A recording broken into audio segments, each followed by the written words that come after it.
Ah, yes, the seed that lies beneath the snow in the springtime becomes the rose. I'm going to begin tonight's broadcast, ladies and gentlemen, by reading a portion of the introduction of a book entitled Born in Blood by John J. Robinson, The Lost Secrets of Freemasonry. Now, you should seek out this book, purchase it, and read it. It is a wonderful addition to your own library. And I begin now. Quote, "The research behind this book was not originally intended to reveal anything about Freemasonry or the Knights Templar.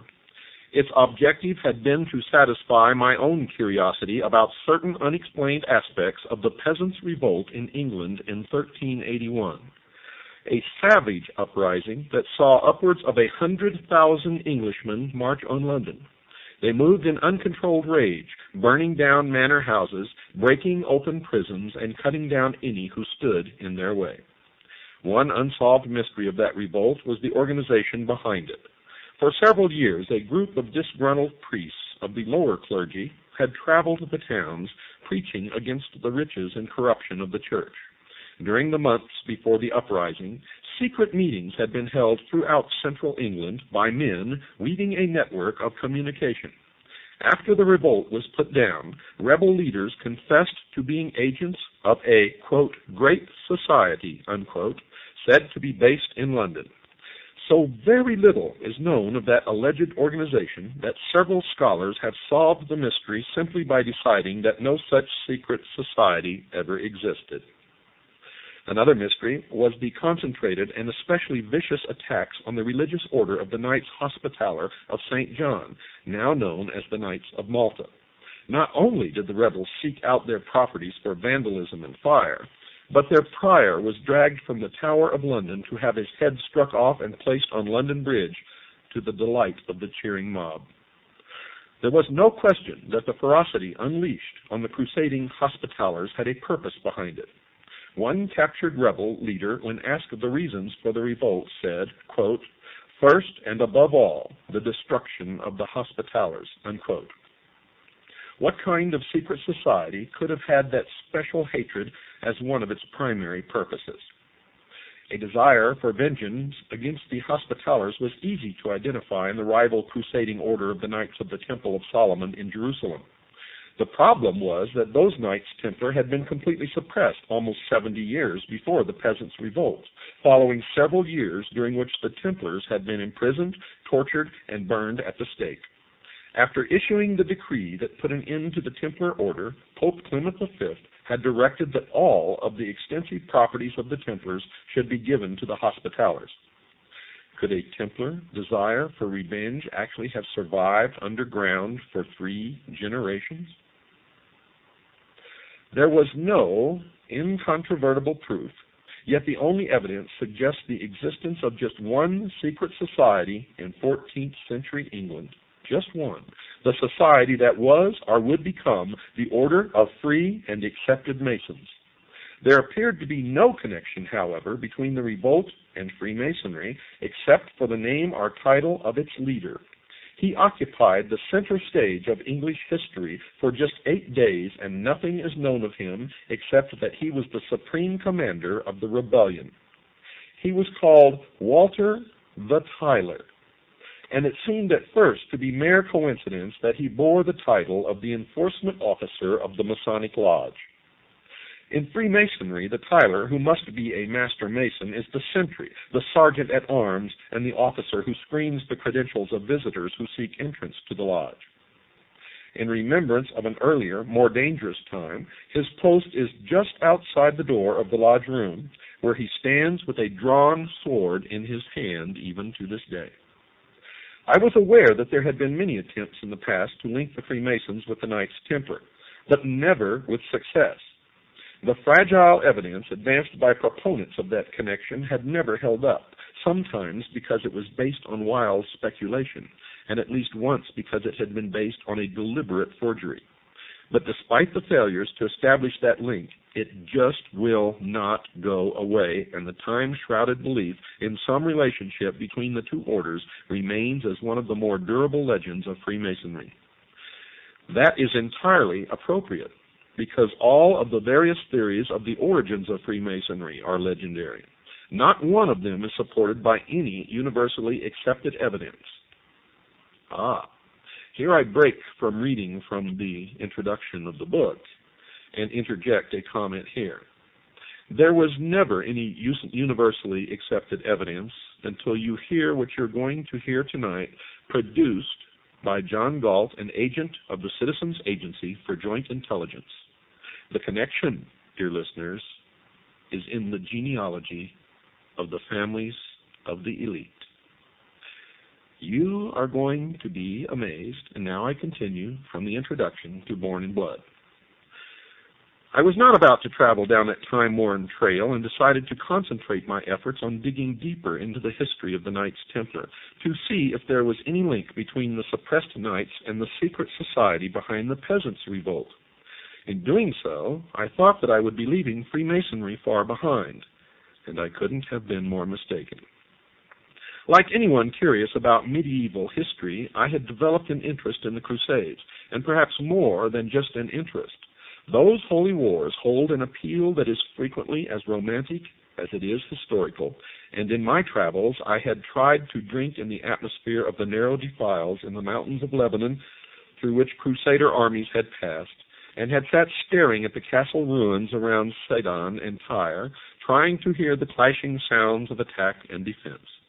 I had marveled at the walls of Constantinople, and had strolled the arsenal of Venice, where Crusader fleets were assembled. I had sat in the round church of the Knights Templar in London, trying to imagine the ceremony of its consecration by the Patriarch of Jerusalem in 1185, more than 300 years before Columbus set sail west to the Indies. The Templar Order was founded in Jerusalem in 1118 in the aftermath of the First Crusade. Its name came from the location of its first headquarters on the site of the ancient Temple of Solomon. Helping to fulfill a desperate need for a standing army in the Holy Land, the Knights of the Temple soon grew in numbers, in wealth, and in political power. They also grew in arrogance, and their Grand Master, de Redfort, was a key figure in the mistakes that led to the fall of Jerusalem in 1187. The Latin Christians managed to hold on to a narrow strip of territory along the coast, where the Templars were among the largest owners of the land and the fortifications. Finally, the enthusiasm for sending men and money to the Holy Land waned among the European kingdoms, which were preoccupied with their own wars against each other. By 1296, the Egyptian Sultan was able to push the resident Crusaders along with the military orders into the sea. The Holy Land was lost, and the defeated Knights Templar moved their base to the island kingdom of Cyprus, dreaming of yet one more crusade to restore their past glory. As the Templars planned a new crusade against the infidel, King Philip IV of France was planning his own private crusade against the Templars. He longed to be rid of his massive debts to the Templar Order, which had used its wealth to establish a major international banking operation. Philip wanted the Templar treasure to finance his continental wars against Edward I of England. After 2 decades of fighting, England on one side and the Holy Roman Church on the other, 2 unrelated events gave Philip of France the opportunity he needed. Edward I died, and his deplorably weak son took the throne of England as Edward II. On the other front, Philip was able to get his own man on the throne of Peter as Pope Clement V.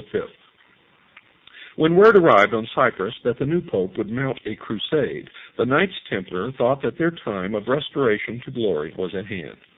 Summoned to France, their aging Grand Master, Jacques de Molay, went armed with elaborate plans for the rescue of Jerusalem. In Paris, he was humored and honored until the fatal day. At dawn, on Friday, the 13th of October, in the year 1307, every Templar in France was arrested and put in chains on Philip's orders. Their hideous torture for confessions of heresy began immediately. When the Pope's orders to arrest the Templars arrived at the English court, young Edward II took no action at all. He protested to the pontiff that the Templars were innocent. Only after the Pope issued a formal bull on November the 22nd in the year 1307 was the English king forced to act. In January, in the year 1308, Edward finally issued orders for the arrest of the Knights Templar in England, but the 3 months of warning had been put to good use.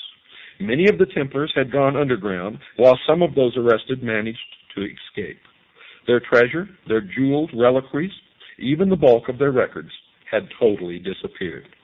In Scotland, the papal order was not even published. Under those conditions, England, and especially Scotland, became targeted havens for fugitive Templars from continental Europe, and the efficiency of their concealment spoke to some assistance from outside or from each other. The English throne passed from Edward II to Edward III, who bequeathed the crown to his 10-year-old grandson who, as Richard II watched from the Tower as the peasants' revolt exploded throughout the city of London. Much had happened to the English people along the way. Incessant wars had drained most of the king's treasury, and corruption had taken the rest. A third of the population had perished in the Black Death, and famine exacted further tolls. The reduced labor force of farmers and craftsmen found that they could earn more for their labor, but their increased income came at the expense of land-owning barons and bishops, who were not prepared to tolerate such a state of affairs. Laws were passed to reduce wages and prices to pre-plague levels, and genealogies were searched to reimpose the bondage of serfdom and villeinage on men who thought themselves free. The king's need for money to fight his French wars inspired new and ingenious taxes. The oppression was coming from all sides, and the pot of rebellion was brought to the boil. Religion didn't help either. The landowning church was as merciless a master as the landowning nobility. Religion would have been a source of confusion for the fugitive Templars as well. They were a religious body of warrior monks who owed allegiance to no man on earth except the Holy Father, according to the Holy Father, but according to the Templars in secret, their allegiance was only to themselves. When their Pope turned on them, chained them, beat them, he broke their link with God. In 14th century Europe, there was no pathway to God except through the Vicar of Christ on earth. If the Pope rejected the Templars, and the Templars rejected the Pope, they had to find a new way to worship their God at a time when any variation from the teachings of the established church was blasted as heresy. That dilemma calls to mind the central tenet of Freemasonry, which requires only that a man believe in a supreme being, with no requirements as to how he worships the deity of his choice. In Catholic Britain, such a belief would have been a crime, but it would have accommodated the fugitive Templars who had been cut off from the universal church. In consideration of the extreme punishment for heresy, such an independent belief also made sense of one of the more mysterious of Freemasonry's old charges, the ancient rules that still govern the conduct of the fraternity. The charge says that no Mason should reveal the secrets of a brother that may deprive him of his life and property. That connection caused me to take a different look at the Masonic old charges. They took on new direction and meaning when viewed as a set of instructions for a secret society created to assist and protect fraternal brothers on the run and in hiding from the church. That characterization made no sense in the context of a medieval guild of stonemasons, the usual claim for the roots of Freemasonry. It did make a great deal of sense, however, for men such as the fugitive Templars, whose very lives depended upon their concealment. Nor would there have been any problem in finding new recruits over the years ahead. There were to be plenty of protesters and dissidents against the church among future generations. The rebels of the peasants' revolt proved that when they attacked abbeys and monasteries, and when they cut the head off the Archbishop of Canterbury, the leading Catholic prelate in England. The fugitive Templars would have needed a code such as the old charges of Masonry, but the working stonemasons clearly did not. It had become obvious that I needed to know more about the ancient order of free and accepted Masons. The extent of the Masonic material available at large public libraries surprised me, as did the fact that it was housed in the Department of Education and Religion. Not content with just what was generally available to the public, I asked to use the library in the Masonic Temple in Cincinnati, Ohio. By the way, folks, Cincinnati, Ohio is an extremely important location in this country, the United States. I told the gentleman there that I was not a Freemason, but wanted to use the library as part of my research for a book that would probably include a new examination of the Masonic order. His only question to me was, quote, "Will it be fair?" unquote. I assured him that I had no desire or intention to be anything other than fair, to which he replied, quote, "Good enough," unquote. I was left alone with the catalog and the hundreds of Masonic books that lined the walls. I also took advantage of the publications of the Masonic Service Association at Silver Springs, Maryland. Later, as my growing knowledge of Masonry enabled me to sustain a conversation on the subject, I began to talk to Freemasons.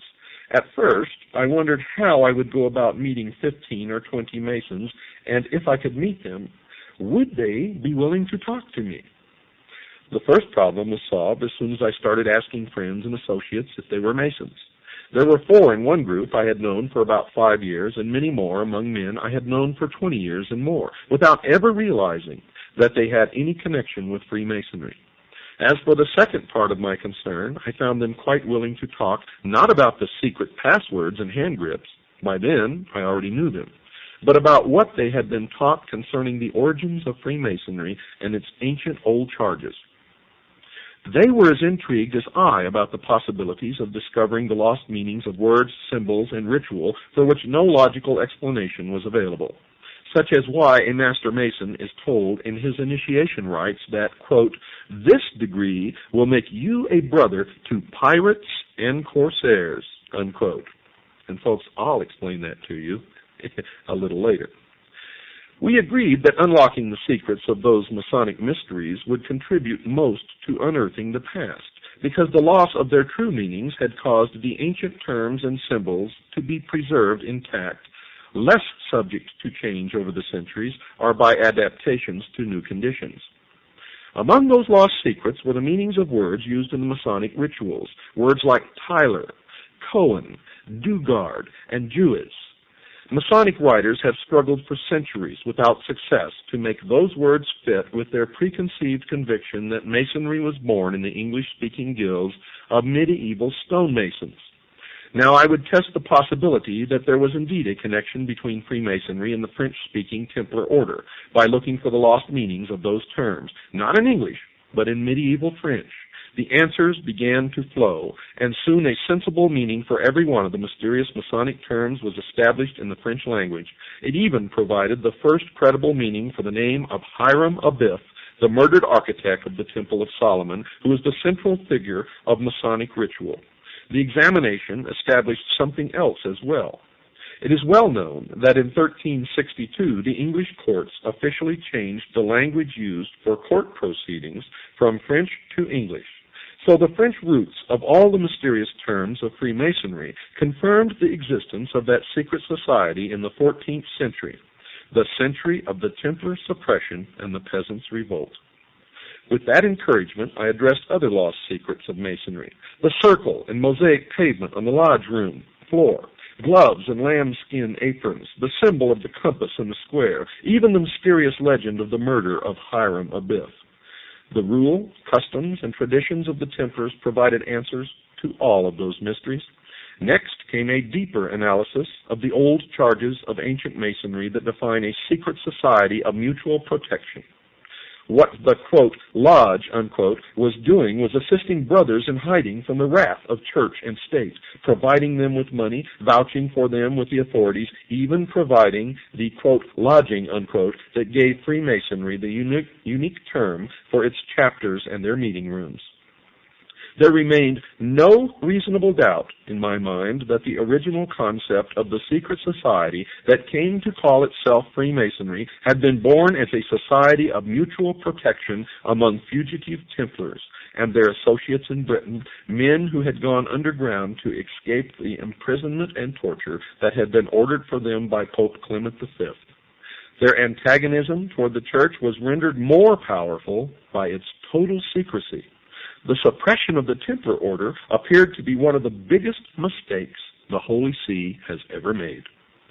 In return, Freemasonry has been the target of more angry papal bulls and encyclicals than any other secular organization in Christian history. Those condemnations began just a few years after Masonry revealed itself in 1717 and grew in intensity, culminating in the bull Humanum Genus, promulgated by Pope Leo XIII in 1884. In it, the Masons are accused of espousing religious freedom, the separation of church and state, the education of children by laymen, and the extraordinary crime of believing that people have the right to make their own laws and to elect their own government. Quote, according to the new principles of liberty, unquote. You see, folks, and this is an aside, all of our forefathers who established this country were Freemasons, and their intent is spelled out in Latin on the reverse of the Great Seal of the United States of America, where it plainly says, Novus Ordo Seclorum, the New World Order. And I will interpret all of the meaning of the symbols on that Great Seal according to their true meaning, and not the meaning that you will read in certain disinformation books written by Freemasons to steer you down the wrong road. Such concepts are identified along with the Masons as part of the kingdom of Satan. The document not only defines the concerns of the Catholic Church about Freemasonry at that time, but in the negative, so clearly defines what Freemasons believe that I have included the complete text of that papal bull as an appendix to this book, and I urge you all to get this book and read it. Finally, it should be added that the events described here were part of a great watershed of Western history. The feudal age was coming to a close. Land and the peasant labor on it had lost its role as the sole source of wealth. Merchant families banded into guilds and took over whole towns with charters as municipal corporations. Commerce led to banking and investment, and towns became power centers to rival the nobility in wealth and influence. The universal church, which had fought for a position of supremacy in a feudal context, was slow to accept changes that might affect that supremacy. Any material disagreement with the church was called heresy, the most heinous crime under heaven. The heretic not only deserves death, but the most painful death imaginable. Some dissidents run for the woods and hide, while others organize. In the case of the fugitive Knights Templar, the organization already existed. They possessed a rich tradition of secret operations that had been raised to the highest level through their association with the intricacies of Byzantine politics, the secret ritual of the assassins and the Rashaniya, and the intrigues of the Moslem courts, which they met alternately on the battlefield or at the conference table. The church, in its bloody rejection of protest and change, provided them with a river of recruits that flowed for centuries. More than 600 years have passed since the suppression of the Knights Templar, but their heritage lives on in the largest fraternal organization ever known.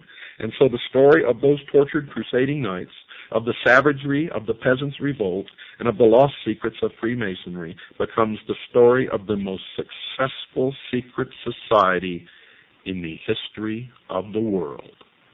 I've got to take a break, folks. Don't go away. I'll be right back after this very short pause.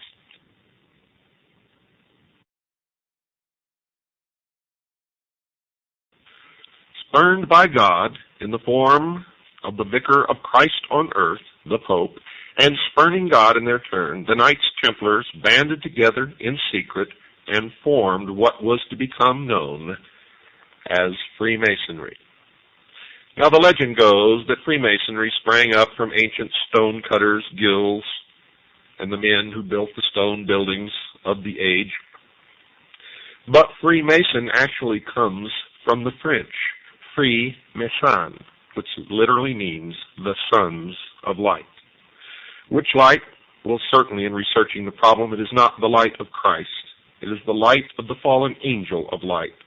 For when they were forsaken by the church, by Christ's vicar on earth, the Pope, they spurned God and turned to Lucifer.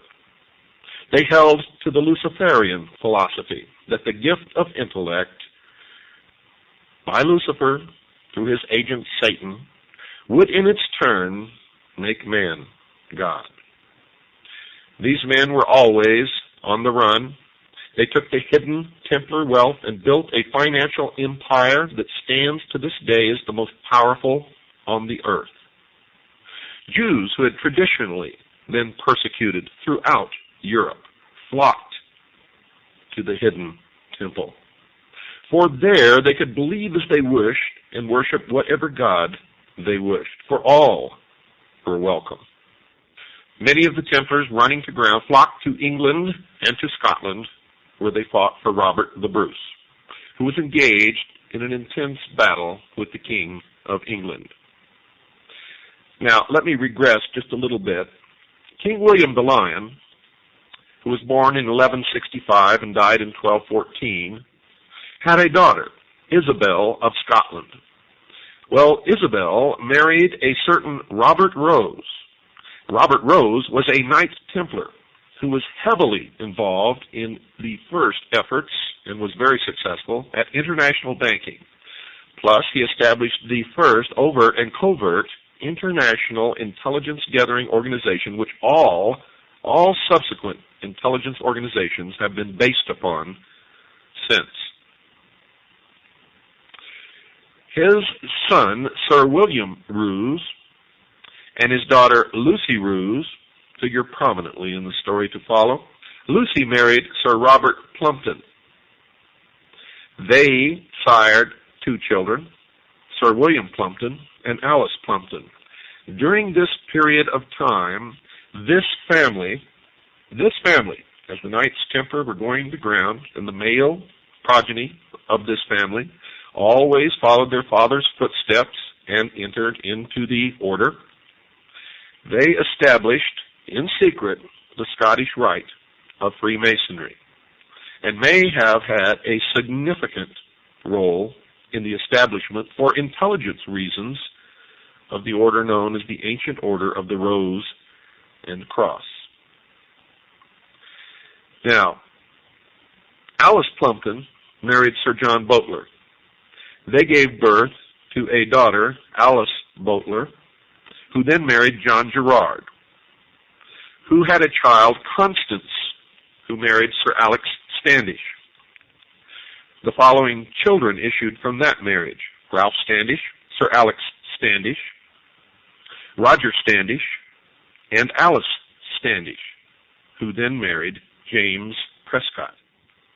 The children of this marriage were Roger Prescott, Ralph Prescott, John Prescott, and Captain Jonathan Prescott. Jonathan Prescott married Rebecca Buckley. They had 2 children, Abel Prescott and Lucy Prescott, and Lucy married Jonathan Fay. They sired 3 children, Samuel Prescott Phillips Fay, Samuel Howard Fay, and Harriet Eleanor Fay. Harriet married Reverend James Smith Bush, son of merchant Obadiah Bush. Their son, Samuel Prescott Bush, became the president of Buckeye Steel Castings Company of Ohio, a pioneer family of Franklin, Ohio, between Dayton and Cincinnati, and was one of the members of the Golden Circle and Order of the Quest, also known as the Jason Society, which gave issue to most of the political elite of the United States of America, who are, by the way, all, and I mean all without exception, related to each other. Now, Samuel Prescott Bush married, and his son Prescott Bush became a U.S. Senator from Connecticut, the director of Prudential Insurance, the director of CBS, a partner in Brown Brother Harriman, chairman National Republican Finance Committee, funds placed in Merrill Lynch accounts in Switzerland under the guidance of Donald Reagan. When he married, that marriage gave issue to the following: Prescott Bush II, an investment banker indicted for fraudulent banking practices; George Bush, chairman of Zapata Oil from 1963 to 64, chairman of the Republican Party, Harris County, Texas, when John F. Kennedy was killed; delegate to the GOP National Convention, 1964, 1968 member of the 90th and 91st Congress from Texas. From 1965 to 66, Nixon appointed Bush as ambassador to the United Nations to deal with China. He was the director of the Central Intelligence Agency, chairman of the National GOP Party, vice president of the United States of America, and President of the United States of America. 4 other children were William H. Bush, James Bush, Jonathan Bush, and Nancy, who married Alex Ellis. The issue of George and Barbara Bush was Dorothy, who married William LeBond, John Ellis Bush, Neil Bush, son of the director of CIA, becomes director of Silverado Savings and Loan and launders CIA drug money. Silverado loses over $100 million and Neil goes unpunished. And the 2 other children, Marvin Pierce Bush and George Bush II. Folks, this intelligence was gathered by one of our agents codenamed John Galt, who spent literally years in dusty libraries and books of genealogy.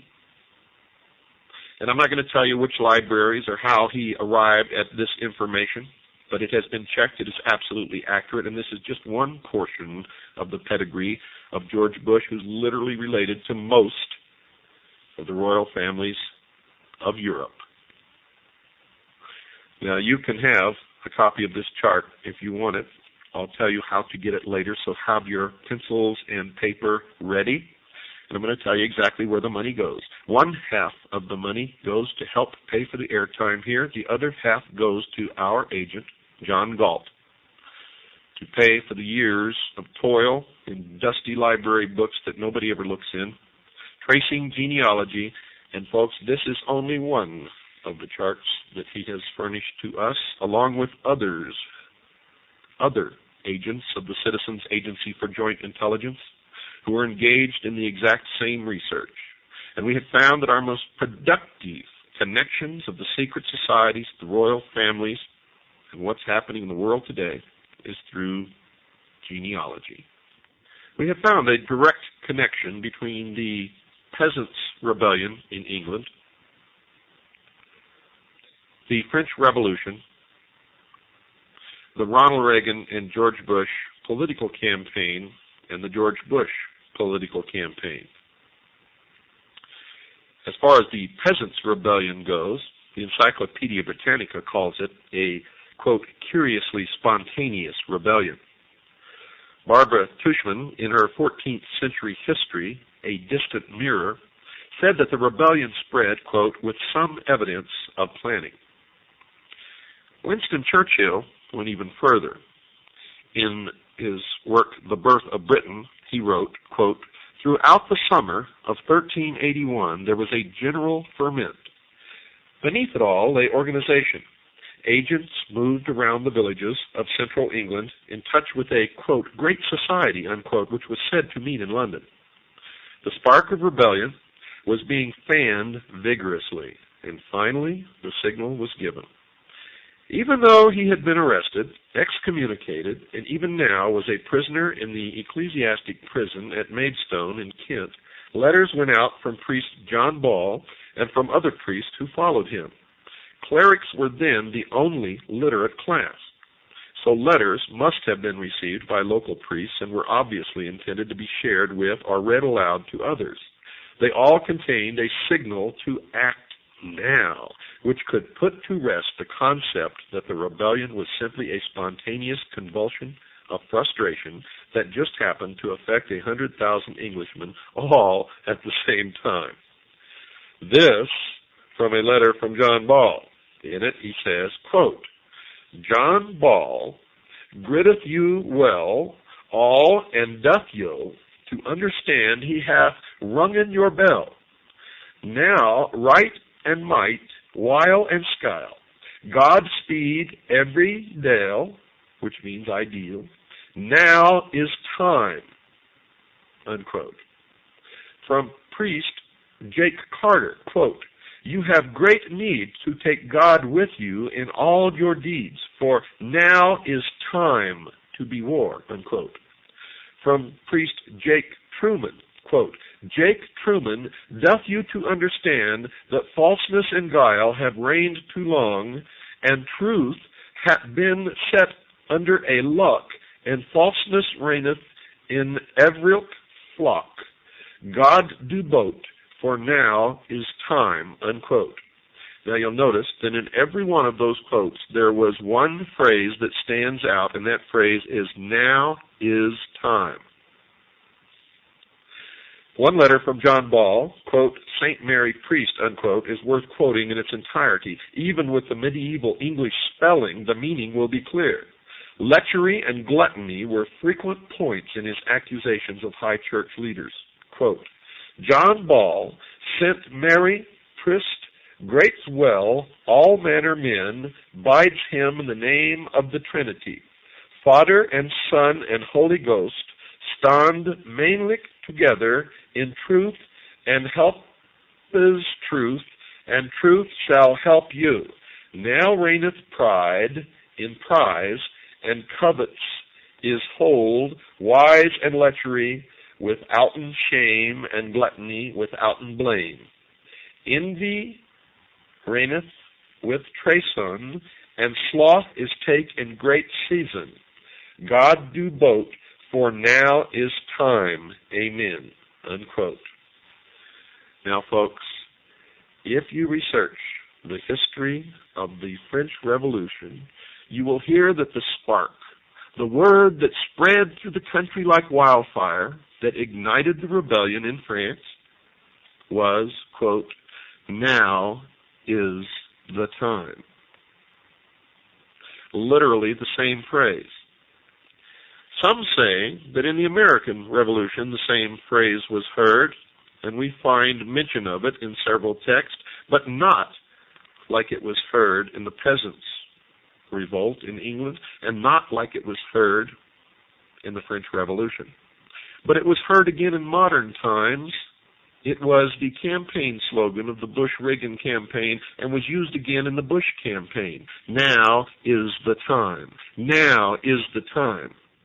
One famous photograph, staged by George Bush and selected by George Bush for publication in Life magazine, shows him lying in bed, holding the pyramid with the capstone in place, signaling to Masons, Freemasons, and members, the priests of the mystery schools around the world, that he is the one who will bring into fruition their ages, centuries, millennia-old dream of the New World Order. In our search for the Templars, we have followed them right to their gravestones. And on some of their gravestones, it shows a knight leaning back, reclining, with his feet resting upon a dog, denoting that he is the master. On most of the tombstones, however, we have found something unexpected: the skull and crossbones. Now, when the Knights Templars were persecuted, the fleet, they had vast fleets, an entire navy, disappeared. And no one, at least no one in the establishment historian group, claims to know where they went. But we have found them, folks. They became the pirates and hoisted their symbol of the skull and bones to the yardarm. They became the vast fleet of pirates who roamed the seas of the world and terrorized nations, navies, and merchantmen. And thus arose, from the initiation rites of the Templars, the initiatory rites of crossing the equator, the international date line, and others, and accounts for the brotherhood amongst the pirates of the world, even to establishing seaports that they owned and operated and where they could always find safety. Those on the land established what they called the Brotherhood of Death. Chapters were formed throughout the world. George Bush was initiated in the crypt, or what is known as the tomb, at Yale, into the Brotherhood of Death, also known as the Russell Trust, also known as the Skull and Bones. The research of many people have revealed what the interior of the crypt, or what is known as the tomb at Yale, the fraternity house of the Bonesmen, contains. And Anthony C. Sutton, in his monumental work, America's Secret Establishment, all about the Skull and Bones, and one other who wrote a magazine article and published it, revealed the initiation ceremony, revealed that swastikas were found inside the tomb, revealed that the altar is a pile of bones, and that the secret ceremony that George Bush underwent during his initiation was thus. On the day of his initiation, George Bush was conducted through a long, dark passage into an immense hall draped with black. He was able to see by the faint light of sepulchral lamps corpses in their shrouds. The altar, built of human skeletons, stood in the center. Ghostly forms moved through the hall, leaving behind them a foul odor. At length, two men dressed as specters appeared and tied a pink band of ribbon smeared with blood around his forehead. Upon this was an image of the Lady of Loretto. A crucifix was placed in his hand, and an amulet hung around his neck. His clothes were removed and laid upon a funeral pyre in a fireplace, while upon his body crosses were smeared in blood. Then his pedunta were tied with string. That's his genitals. Now 5 horrid and frightening figures, blood-stained and mumbling, approached him and threw themselves down in prayer. After an hour, sounds of weeping were heard. The funeral pyre started to burn, and his clothes were consumed. From the flames of this fire, a huge and almost transparent form arose, while the 5 prostrate figures went into terrible convulsions. Now came the voice of an invisible hierophant, booming from somewhere below as George Bush lay in a coffin naked. The words were those of these oaths which the candidate had to repeat. Quote, "In the name of the crucified one, I swear to sever all bonds which unite me with mother, brothers, sisters, wife, relatives, friends, mistress, kings, superiors, benefactors, or any other man to whom I have promised faith, service, or obedience. I name the place in which I was born. Henceforth I live in another dimension, which I will not reach until I have renounced the evil globe which has been cursed by heaven. From now onwards I shall reveal to my new chief all that I have heard or found out, and I shall also seek out and observe things which might otherwise have escaped me. I honor the aqua tofana. It is a quick and essential medium of removing from the earth, through death or robbing them of their wits, of those who oppose truth and those who try to take it from our hands. I shall avoid Spain, Naples, and all other accursed lands, and I shall avoid the temptation to betray what I now have heard. Lightning will not strike as rapidly as the dagger, which will reach me wherever I may be, should I betray my initiation." Unquote. Now a candelabrum bearing 7 black candles is placed before the candidate, and also a bowl containing what is supposed to be human blood. He washes himself in the blood and drinks a quantity of it. The string around his genitalia is removed. He is placed in a bath to undergo complete ablution. After this, he eats a meal composed of vegetables. At this time, he is given his new name, by which he will be known to all of the others in the order, the Brotherhood of Death.